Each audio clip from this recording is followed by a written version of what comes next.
देखिए question number 23 देखते हैं।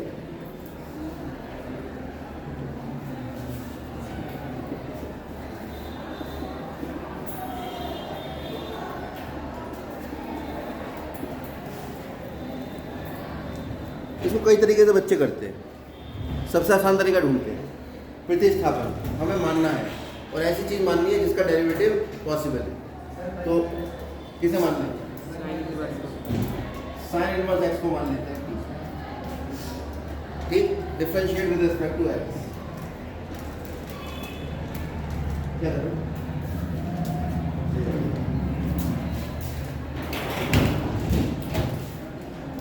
तो डिफरेंशिएट करेंगे, साइन इनवर्स एक्स का डेरिवेटिव कितना आएगा? 1/√1 माइनस इसका मैंने क्या बताया, जिसका डेरिवेटिव करो dx लिख दो साथ में।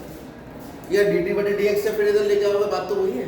तो यहाँ जिसका डेरिवेटिव कर रहे हैं वो इंटू dx लिखते चलो। टीका कर रहे हैं dt, ये भी एक तरीका है। ठीक है, थोड़ा आसान रहता है। नहीं तो फिर डेरिवेटिव करो x के सापेक्ष, इसका 1/x² होगा dt/dx, फिर dx को इधर लेके आओगे। हम क्या करेंगे, इंटू dx इंटू dt लिखते हुए चलिए, कोई दिक्कत तो नहीं है इसमें। अब ये 1/√1x²dx, इसकी जगह क्या लिख दोगे? dt from equation 1। तो ये हो गया dt, क्या बचा? t। और बाकी 1/√1x²dx, 1/√1x²dx, ये पूरा क्या बन गया? t। और t का इंटीग्रेशन क्या होगा? t²/2। और t का मान कितना है? Sign inverse x. वो आपने यहाँ पुट कर दिया, क्योंकि आंसर तो एक्स में देना है, वेरिएबल तो हमने बदला था। ठीक, सेकंड मेथड क्या है उसको समझने के लिए आप कुछ चीज़ें याद रखिए। टू बी रिमेंबर, आपको याद रखना है। क्या याद रखना है? कि अगर स्थिति में कहीं 1/x² आएगा तो लेट करोगे x बराबर a sin थीटा। अगर a² - x², अगर कहीं x² + a² है तो लेट करोगे x बराबर a tan थीटा। और कहीं पर आप देख रहे हैं x² - a² है तो लेट करोगे x बराबर a sin। ऐसा क्यों करेंगे? अगर यहाँ a sin थीटा लिखेंगे तो a² sin² theta, a² common, 1 - sin² theta जो होता है cos², है ना। और ऐसे ही यहाँ x tan थीटा लेट करोगे तो a² tan² theta, a² common, 1 + tan² theta जो होता है sec²। और भी आगे इसके लाभ हैं, जब हम लेट करेंगे तब बताएंगे। जैसे किसी सवाल को अगर मैं किस मेथड से करने की कोशिश करूँ,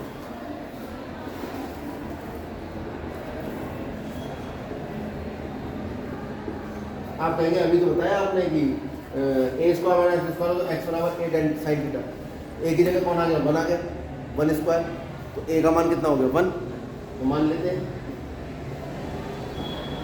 x बराबर sin, क्योंकि रूल हमें ये कहता है कि 1 - x² है तो x बराबर a sin थीटा देते हैं। तो अब डिफरेंशिएट करना, differentiate with respect to x, कितना हो जाएगा? dx बराबर sin थीटा का क्या होगा? Derivative cos theta into dt। और अगर सिंपल तरीके से करोगे, कंफ्यूजन हो रहा है, तो x का डेरिवेटिव 1, sin थीटा का cos थीटा, ये होगा d थीटा अपॉन dx, क्योंकि x के सापेक्ष कर रहे हैं। यहाँ से आ जाएगा dx = cos थीटा।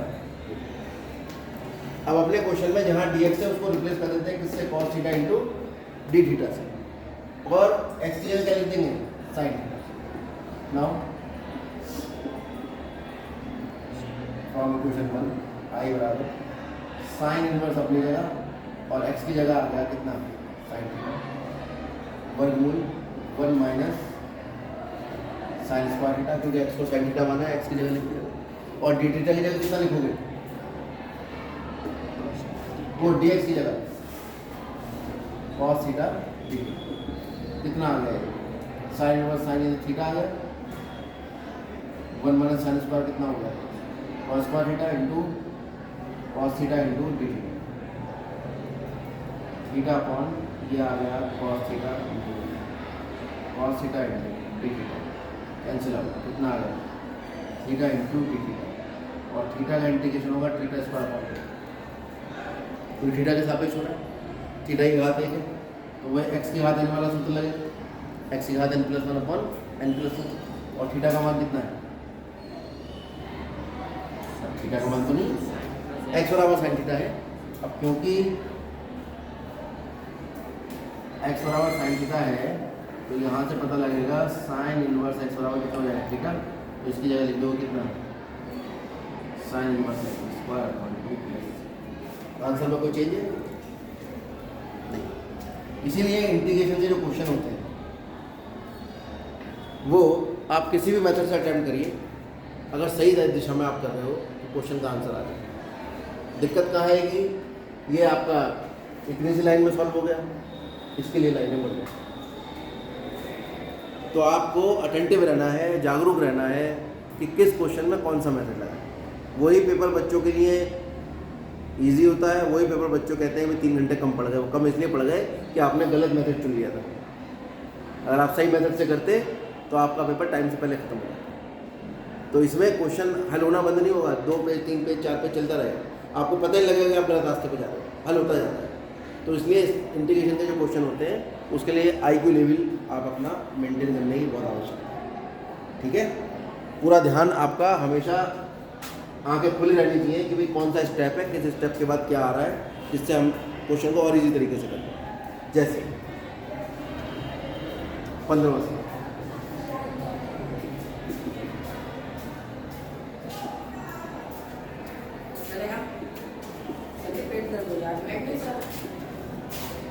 क्या हो गया? पेट में दर्द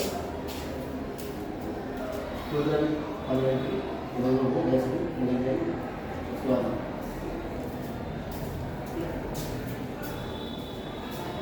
तो इसको लिख सकते हैं x upon 3 square minus 2x whole square x लिख सकते हैं नहीं। अब किसको टी मानो,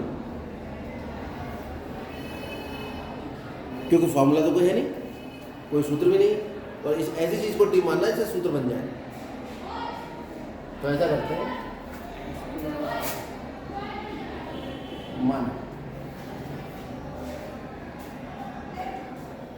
2x बराबर 3 टाइम वो 3 माइनस है ना, तो आप पूरे को मान लो 9 माइनस 4x स्क्वायर बराबर,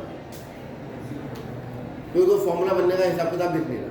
अगर हमें फॉर्मूला लगा तो ए साइन थीटा कुछ आ जाए, हल होने का हिसाब किताब लिखा। एक और पहचान है, नीचे का डेरिवेटिव अगर ऊपर दिख रहा है, डिनोमिनेटर का डेरिवेटिव अगर दिख रहा है, डिनोमिनेटर का अपकलन आपको न्यूमिनेटर में दिख रहा है, डिनोमिनेटर को पूरे को टी मान लेते, आपको वो दिख तो नहीं रहा। इसका डेरिवेटिव करो कितना आएगा, 8x आएगा। तो यहाँ क्या है x, तो 8 तो यहाँ लाया जा सकता है। कैसे ला सकते हैं, 8 से गुणा कर लो, 8 से गुणा आ गया। अब नीचे का डेरिवेटिव ऊपर रखा हुआ है, ठीक। तो ये वाले स्टेप के बारे में कोई विचार नहीं करेगा। ये मैंने इसलिए लिख के दिखाया, हज़ारों बातें दिमाग में आएंगी, ये वाली बात तुरंत दिमाग में आएगी जो मेरे सर ने बताया। 2x बराबर 3 साइन थीटा मान लो, हल उससे भी हो जाएगा, करके दिखाऊंगा अभी, लेकिन रास्ता लंबा हो जाएगा। और यहाँ टी मान लोगे सीधा, तो डेरिवेटिव करो, differentiate with respect to x, कितना आएगा, माइनस का 8x बराबर dt ओवर dx, जो कि x के सापेक्ष किया, और dx को इधर लिया। और कुछ बच्चे ऐसे भी करते हैं, x dx बराबर -1/8। यहाँ पर ये सब करने की जरूरत नहीं, ठीक है। सीधे सीधे x dx का मान मिल गया हमें कितना, -1/8 dt। तो जो डेरिवेटिव ऑपरेटर था वो ऑपरेटर dt ऑपरेटर में कब बदलेगा, जब हम x dx का मान रखेंगे, तो ये डेरिवेटिव ऑपरेटर हो जाएगा dt और माइनस का 1/8। x dx तो dt बन गया, नीचे क्या बचा t, क्योंकि 9 माइनस 4x का पूरे को हमने t मान लिया। इसका इंटीग्रेशन कितना होगा,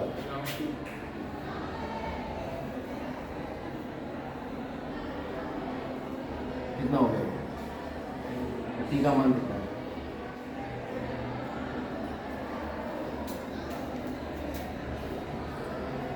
तो दिक्कत इसमें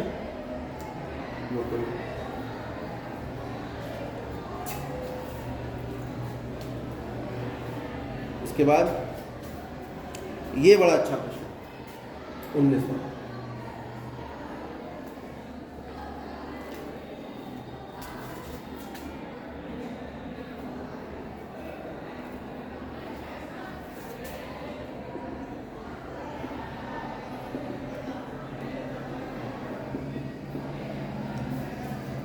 इसमें कैसे टीम आने, कुछ बच्चे दिमाग लगाते हैं, सभी लगाते हैं।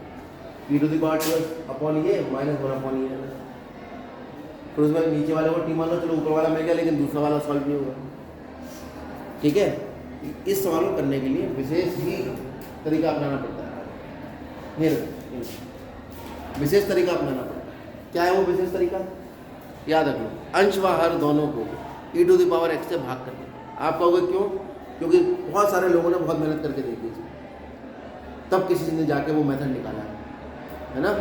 तो e to the power x अंश भाग होते हैं, क्या करने पर भाग आएगा, इसको भाग कर दो e to the power x, दोनों पदों को भाग करेगा, इसको भाग करेगा तो e to the power x बचेगा minus 1/e to the power x, e to the power minus x हो जाएगा। कोई दिक्कत इसमें, अरे दोनों पदों को भाग करेगा ना अलग अलग, e to the power 2x को e to the power x भाग करेगा minus 1/e to the power x, तो ये तो e to the power x आ गया और माइनस ये e to the power minus x, समझ आ गया। ऐसे ये नीचे वाला जब इन दोनों को भाग करेगा तो e to the power x plus e to the power into, कुछ बच्चे कॉमन ले लेते हैं, ये लिखा है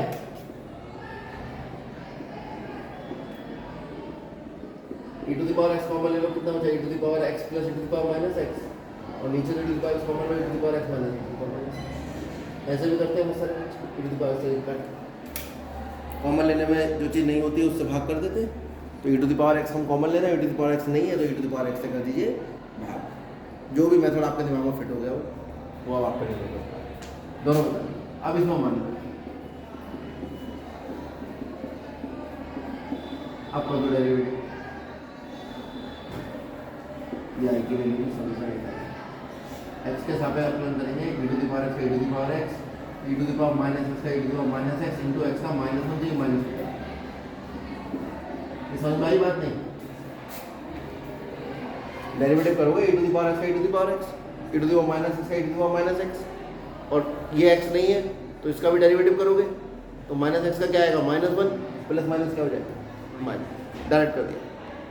कोई दिक्कत तो नहीं इसमें, क्योंकि डेरिवेटिव तो अब आपका पड़ा हुआ है एक दो के चेहरों पर।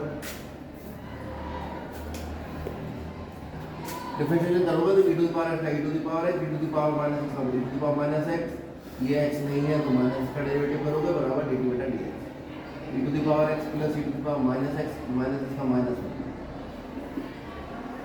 e to the power x minus e to the power minus x into dx बराबर, रिप्लेस कर दो इसको, e to the power x minus e to the power minus x dx, इसकी जगह क्या लिख देंगे dt 1 अपॉन, और 1 अपॉन t का क्या होता है log t plus log e to the power x plus e to the power minus.